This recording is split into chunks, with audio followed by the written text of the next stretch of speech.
Boom. She looks like that. Da-da-da. She looks drastically different, dressed in a flowing cloak and actual armor, but you guys do recognize it as Aurelia. As evidenced by the God, lovely... Eva, how'd you get down there? Up there. She's standing above you guys right now. Oh, okay. Welcome, one and all, sons and daughters of Delahan, to the Vesta Grove tournament. Applause and cheer. We out here! Before we begin today's celebration, let us remember and remind ourselves where this noble tradition started. Long ago, when these lands were not Eulonian, when it was far more wild than it is now, there was a grove, a circle here, where Vestal hunters gave homage to their sister spirits and druidic kin as custodians of nature, but also paragons of virtue, purity, community, and compassion. When Eulonia met these hunters, camaraderie was immediately had, a deep harmony shared, and so they were integrated into Eulonia, into our noble lines. She gestures at one of the sisters, or I guess both the sisters, Delaraine, who are stood or sat at the balcony aside her, into our noble line. And we carry forward their tradition, this once in a century honor and right, she says, gesturing at the royal timekeeper on her other side, who gives her a knowing nod. This is Eulonia's best hope for the future, that we might meet such foreigners, find immediate kinship with them, and share hands and accept them into the fold. This is the future for Eulonia.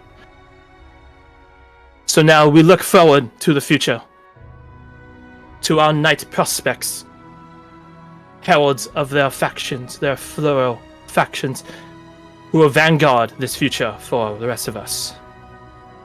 As we embark into today's celebrations, may they inspire courage to the daring and able, so that our holy king Percival, our clever king, might integrate them into the Order of Celestial Reef. For a brighter tomorrow, a future on the horizon. Please, everyone, join me in welcoming our knight prospects. As she says so, banners for each floral order are immediately unfurled from the respective towers. Not depicting the prospects, not yet, but at least each faction and what they symbolize. So, I will say one thing for Caradoc. She does use a term that you might not have heard in some time. It is not a colloquial term, unfortunately, question mark. The Order of Celestial Reef. That is the true name of the Clover Court. No one calls it that, though. They just call it the Clover Court. I wrote it down in my notes when you said it. It had a ring to it. Yep, you would find it in the Kel-Yura Nations document. Yep, he is That's King why. Percival. You would also know him as King Percival the Weaver. But most people just call him the Clover King, right? And then the Holy Order of Celestial Reef. Roll me a religion check, Caradoc. Or actually, roll me a lore Eulonia check. So that way, Jin, you can also roll. Okie dokie. Oh. Of course, someone related to Eva's giving history. Like, yeah, that seems to be a family trait, isn't it? Don't fuck me. Okay. Hey, pretty good. I warmed up the dice for you. You guys both think about it now after the name is brought forward into the spotlight in your guys' mental view. The Order of Celestial Reef, pretty self-explanatory. A reef is a conglomeration of plants, flowers especially. Whether she knew it or not, whether they knew it or not, I guess, I don't know if you guys already caught it for Falk, but nonetheless, the making of flower crowns is a religious practice in Eulonia. One that is pretty forgotten about. I guess you would say it's intermelded in general culture pleasantry. So, you guys would catch that. So, if anyone does still have their flower crowns, don't know who does or doesn't, if you wear it right now, you are technically practicing religion. Hey. Oh no! Oh no! I ripped it off and stomped it on Dahlia, the you're already ground. halfway there with Dahlia in your head. I mean, she was wearing the flower. She's still wearing the flower crown. She wouldn't have taken it off, so. Well, congratulations. You're pious now. No! That's wrong! You've been cursed with piety. Alright. So, allow me to... One day you too will feel better. Are you in some kind of cult? Old religion is. Yeah, I was going to say. Yeah. So, I'm just going to reveal them so you guys remember what they look like. Ba-da-da! Here are your knight prospects. Jesus Christmas. 1, 2, 3, 4. There are 11 of them. 6, 7, 8, 9, 10. Oh my god, there's 11 of them. There are 11 of them. Who could have foreseen this? Yes. 11 of them. We'll get to the meta minigame shortly. I will give you guys their walk-ons. Hopefully, they're pretty concise, but there are 11 of them. So, you forgive me if I do go a bit sparse on details. Because there's 11 of them. Yeah. So, it is not in order in which they appear there, though. This is the spectrum of Passionate versus Severest, with only technically 2 of them being on either faction. Everyone else is just sort of neutrally in the middle. First out is Knight Prospect, Seth Ingram. Seth Ingram! You know what I'll do this. So the bottom is the... Yes, thank you. Yeah, the Passionate tier spectrum. And then this will be the walk-on. Yeah, the walkout order. Steph exits from a nearby entryway to the guts, so to speak, of the stadium, and begins his approach to a wooden platform that is at the heart of this oval-line shape. He is met with roaring applause and fanfare, owing perhaps not only to him being the first person walking out after that speech, but also, well, he has quite the charming appearance. He has a noble carry. He walks with a noble presence, and he accepts all of the cheering graciously and gives a calm practice wave at all directions of the stadium. And catching Jin and Takari's attention, he is still wielding the Odachi. He has it gripped in his hand like his token indicates. Jin is trying to be cool, but is very excited to see that shit happening. Like, the sword go off. Following after Knight Prospect Seth Ingram is Knight Prospect Kelsey Harrington. Here, make it slightly bigger. There. She walks out, her helmet doffed, tucked under her arm, and it definitely is a lesser amount of applause and cheering. Not to say she gets none, not at all. All, with maybe a couple of exceptions, all the Knight Prospects get I'll call it a standard amount of clapping and cheering and whistling, things like that. Even some more decorative ceremonial pieces being cast for, like flowers of their respective faction, etc., etc. Something interesting does happen for Kelsey, though, as she walks out. You hear a segment, unsurprisingly, from her tower and the commoners beneath her faction's tower begin chanting her name. Kelsey, Kelsey. They actually begin chanting her name, which is rather not disorderly, not at all. But you see some other crowds also begin joining in with the chanting as she smiles, and as she gets up to the platform, she does slam a fist against her armor and holds it upward as if like a person that just won like boxing. And at that, her constituents begin cheering, raucously. And then she takes her place. Each Night Prospect has like a actual like stand, like a pedestal they stand on as they arrive one by one. I will say for Kelsing, she does have a shield which is clad on her back, and she wields a warhammer. Nice. Next up, is everyone's favorite, Vital. There is no cheering, there is polite applause as he steps out. He walks out to the cheering, my bad, not the cheering, the clapping, the applause, takes his place. You guys do note that he does have his helmet upon his head as he walks out. And as he takes his place, he scans across the crowd and slams the visor shut. Ooh. Damn. A gold. Vital, probably of the three you guys have seen so far, wields the most diverse as well as highest amount in his arsenal. He wields a halberd, and he has a rifle slung across his back.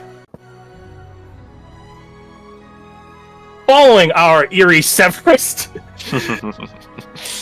is Knight Prospect Declan. He represents the Order of Daisies, and either to fill the awkward air following Vital, or because he is well received, and there is a second point to that latter fact, he walks out to a roar of applause and fanfare. And the more keen-eyed of you, or I guess maybe less, need to be super keen-eyed, do see a prominent number of handkerchiefs and other loose articles of clothing being not thrown into the arena, but waved as if flags. What kind of loose clothing? Not that sort of loose clothing. Don't worry. It's loaded after all. To Jin and Caradoc, with those rules before, this is a classical way of catching attention from a knight. Right, just like the real world. It's not one that was done for the other Knight Prospects, specifically for Declan. He does have his helmet tucked under his arm as he exits out, and leaves it so.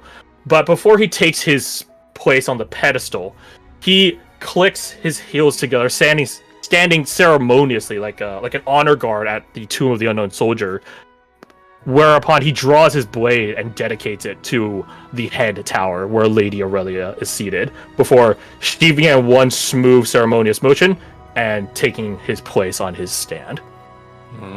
Right, so he's like a very classical knight kind of vibe. He How handsome like is his art, pretty handsome. But that's all for you, Lodi, right? Yeah, the bar is already set so high. He is clean shaven, so he is pristine. His hair is done, makeup style, done up, that sort of stuff. So he is well presented. He has a shield, as his art indicates, and he wields a longsword. Very classic sword and board. Looks at Monster Hunter. Following Knight Declan comes out Knight Prospect Evan Leandre, representing the Order of Roses. His reception is the same as Declan's, although maybe a bit more energetic and boisterous, clapping, applause, and fanfare when his poster rolls out. Which, by the way, I've neglected to mention, when each prospect walks out, their poster, their banner rather, from their respective faction does get unfurled. To this one, it's a lot of cheering, and to you, Caradoc, you do spot. I guess you all spot, but Caradoc probably has a more keen note for you. As opposed to before, where people are sort of flicking flowers into the arena, giving their support, entire bouquets are thrown out, rose bouquets at Knight Prospect Evan. He, similar to Seth, graciously waves at the audience, but even goes so far as to blow kisses to a few of them here and there. And he does catch a stray rose and tuck it in his ear, on his hair rather, as he initially walks out. But when he gets atop the stand, the platform, he takes it, and with some otherworldly gust of wind or something else, he flings it and it carries into the crowd, almost like a dandelion or like a dandelion seed. Someone is catching some rays. Now the question is it any of you guys? Imagine Oh, you being the rolled- person to throw that rose and being the person to catch it. Someone's gonna faint. Can all of you roll me a D100 on a 10 or below? The magic carries it up here. Oh my Come god. on, tens. Ah, Fuck. that's a womp. Fuck. That's a womp. Well, That's a womp. Come Come on, go! come on. No! I get 3 I have D100s a for muffin. I'm not gonna waste it on this. I roll 3 D100s just to see if any of the NPCs. Oh yeah. No, not It's close. 50s. Alas, it does not fly into the Orchid's tower. No, it goes to a crowd where some. You know what? We're gonna do a Dad through line. gets We're gonna Sadie, do a through roll for line. Sadie. Ooh, a That's- through line. We're gonna do a through line. Badger, Alright. do you remember that guy you faced off against in the arm wrestling? Yes, I do. He is the one that catches the rose, and he immediately Yes. goes to that lovely lady that he was into at the arm wrestling. Let's go! I did that. He's in there because of me. Aww. You You're did not do wrong. that. It's the thing. You're not wrong. You did play a bit of matchmaker, Mister. See, this is the type of goblin I want that plays matchmaker. So, Add it to your resume. oh, here's something. I'll give you guys a choice. You guys want to roll for it, or you guys just want me to tell you a small detail? Ooh, just tell us. Oh. If it's a Yeah, small tell detail, us. just Yeah. Okay. Tell us. By what you guys spotting it yourselves or someone else pointing out to you, whatever, you guys do spot Vital's body language cringe with disgust when he begins blowing kisses and throwing a flower. His otherwise edgelord, like arms crossed, like body language just actually cringes. Like, ugh, that big exuberant display. Evan wields a blade at his side, a longsword, as well as a revolver. Interesting. Mm-hmm. Following Knight Prospect Evan is Knight Prospect Farron Prohl, representing the Fellowship of Azaleas. When he walks out, there is a burst of light that comes out. Not like flashbang style, not that intense, but there is a faint burst of light as he exits through the entryway, and that glow remains off of him, like wreathed like a cloak.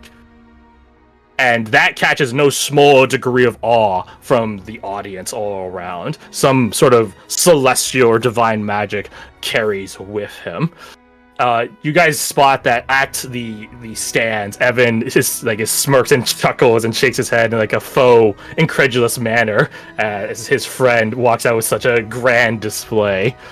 And as Farron closes in on the platform itself, he gets a smirk and gives a knowing nod at Evan. Before he takes his place on his pedestal, he does a grand courtly bow, bowing in great deference, not to Aurelia specifically, but to the entire arena. Another distinctive note for Knight Prospect Farron, he has no weapons at all. Ooh. He wields no blade, no nothing. oh, what an idiot! Forgot to bring his weapons. Embarrassing. Oh my god, everyone saw that too. After Farron comes Knight Prospect Madeline, representing the Fellowship of Hydrangeas. Comparatively, hers is the fastest walkout. She walks with a barely held back pace, and it's not fully there, but a good chunk of it is nervous energy. That being said, she is emboldened and bolstered by not only members of her faction, but other people in the audience and from other factions as they cheer and holler and whistle at her. And at midway through her nervous pace out, she does sort of catch that and gain a little bit of confidence and slow down and in a more gracious and accepting way. Just like they like me. They really like me. Something like that, actually, yeah. Knight Prospect Madeline wields a set of 4 mono edge short blades, more akin to like a saber, 4, and 2 revolvers. This is your gunslinger night. Hell yeah. Following after, in drastic disparity from the person that carries technically 6 weapons on them, is Knight Prospect Nyla Sutton, representing the Fellowship of Amaryllis. She walks out to a, standard, courteous, and excited amount of applause and fanfare, but that's standardness, that mundanity lifts to curiosity and awe when all of a sudden a bird swoops down from the sky and she holds out her hand and her falcon lands on her falconer's glove, taking its place with her as she does her walkout. It caws at the audience and everyone begins cheering and whistling at the grand display of, animal friendship, I guess is the best way to describe it. What kind of bird is it? A falcon. Hey, look at that, folk. Yeah, Fog's fucking. He's like, we out here, baby, we out here, said the word! She walks to the platform, and before she takes her place on the pedestal, she holds up her arm and casts out her falcon, who does a full circuit across, or in front rather, of all the crowds. Sort of like a little bit of a flex, caw. And almost as if like the crowd is doing the wave, everyone like stands up and tries to get a better glimpse at her falcon as it soars around before it flies off and out from the tournament grounds for now. Knight Prospect Nyla wields a single rapier. Whoa. Again, she very stark difference from the previous prospect who had 6 weapons on her. Knows what she's about. She knows what she's about. Also, that's I'll not. start scooping down there. Falcons. Caw, The bitches. Falcon is so cool. Following Knight Prospect Nyla Sutton is Knight Prospect Edouard Blaze, representing the Fellowship of Acacias. On his exit out, you're assuming there's some door that they all exit out from, even though it's the same entryway. The more keen nostriled ones of you, Ace and Dolly and whomever has good passive perception like that, do catch a wave of acacia that's sent, as well as embalming fluid as Edward walks out. He is met with I'll call it a standard amount of applause and fanfare, but it does begin to trickle out, die out as the confusion sort of takes hold of the audience. He has his helm tucked under his arm, but you guys do spot that out of its visor, its open visor, is a bouquet of acacia, giving off half of that scent, perhaps. To Jin and Caradoc with those previous lore rolls, there is a significant manner that he has had a recent death of someone close and is honoring them in his own way. Oh.